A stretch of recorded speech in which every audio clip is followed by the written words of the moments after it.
Okay, Happy New Year. I'm gonna start with this little tiny gouache painting that I scanned in a couple of days ago, and I've actually done this already. I should have recorded it when I did it, um, but let's fix a couple of things first. I scanned it in upside down, so let's go image, image rotation, 180 degrees. So let's flip that up correctly. So what I'm going to do for this is I'm going to start preparing this for print on demand. And when I went in to do this, I actually realized that a lot of with the latest Photoshop update, a lot of the features that I am accustomed to are moved. They're in new places, and so I had to sort of resign myself to the fact that I should really learn how to use the background removal tool. And so that's what I did initially. So first things first, I'm going to go in and double click on the background layer, and just hit OK on that little modal pop-up. What that does is it turns it out. It turns it into a normal layer from a background layer, which has special properties. A normal layer allows for transparency, whereas a background layer does not. So okay. I have done this once before, and now we get to find out whether or not I remember how to do it. Yeah, okay, so this here on my left side menu, I'm looking for the background eraser tool. Now it should be like roughly around this sort of middle section. If you don't see it, you can see there's a little caret there. So if you click and hold this, it might be the eraser tool or the magic eraser tool. In this case, I'm looking for the background eraser tool, and it's the last thing I used, and that's why it's there. So I'm going to select that, and then I'm going to just click, and that's not what I wanted. That is, let's see what happens if I do that. Nothing. It is making some decisions about background. Let's see what, no, it is confused about what the background is. So that's worth knowing. So let's look around and see what else we've got here. Oh, okay. So here's properties, quick actions, remove background. This is what I selected. So I'm going to click remove background and see how it does. And see what it does. So a couple of things have just happened. You can see it actually really, when it was treating, rather than using the background eraser tool, which for a painting is not great, I suspect that will work better for a photograph. But I want to show you a couple of things that happened here, and I'm gonna add a colored layer to the bottom so that you can see it a little bit more clearly. So over here on the right hand side, you can see in the layers palette the remove background button in the properties palette. What it did was it created a layer mask. So we have I've talked about this before, what's called a non-destructive process of editing. That means that none of the pixels that originally existed in the scan have gone away. They are just being hidden by a layer mask.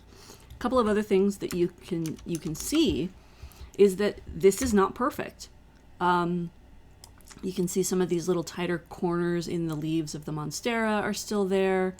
You can see that like we didn't quite get the section underneath the tail and under the butt fixed out, and so we're gonna have to go in and do a little bit of refining. Now I'm on my main monitor right now, so what I ended up doing is I took it over to the Cintiq, and I started using my my tablet pen to really brush in and do that, and I just stayed over here on the layer. There's the image layer, and then there's the mask layer. I make sure the mask layer is selected, and then I select the brush tool. As long as it's black, I'm going to be removing more material, and I would just go in and paint this out. I've got hard round brush selected, and I would use hard round pressure size, or I would use soft round pressure size.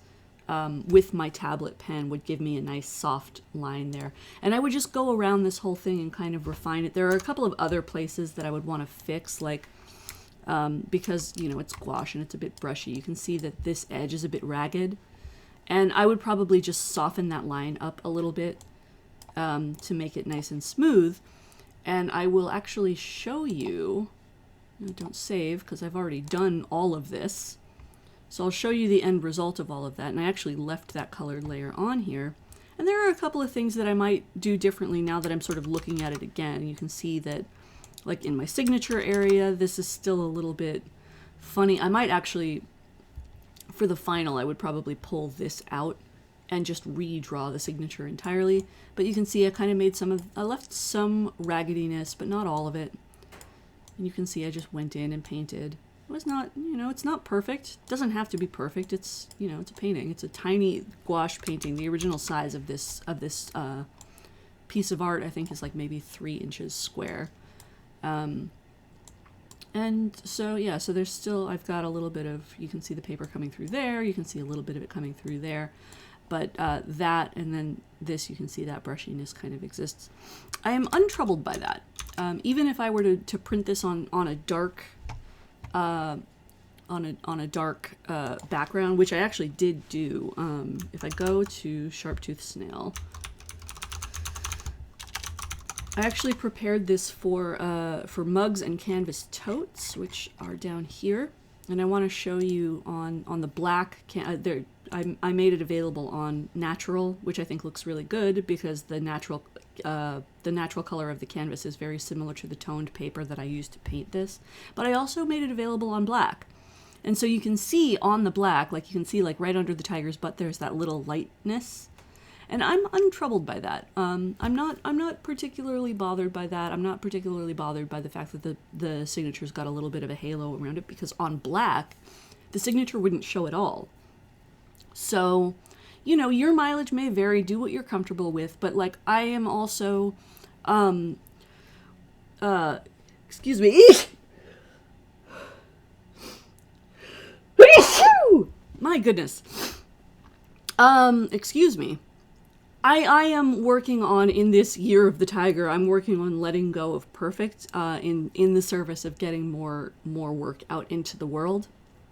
I actually posted a picture of this when it was half finished, and a friend of mine offered to buy it, and I'm like, I don't know if I can sell this to you because it's tiny, and it's in a sketchbook, but Will Talk is a good friend of mine. We've known each other for years, so we'll see how that goes. But that is an indication to me that my instincts are correct, and that I should be not insisting on knowing how to use Photoshop perfectly, because A, it's always changing, and B,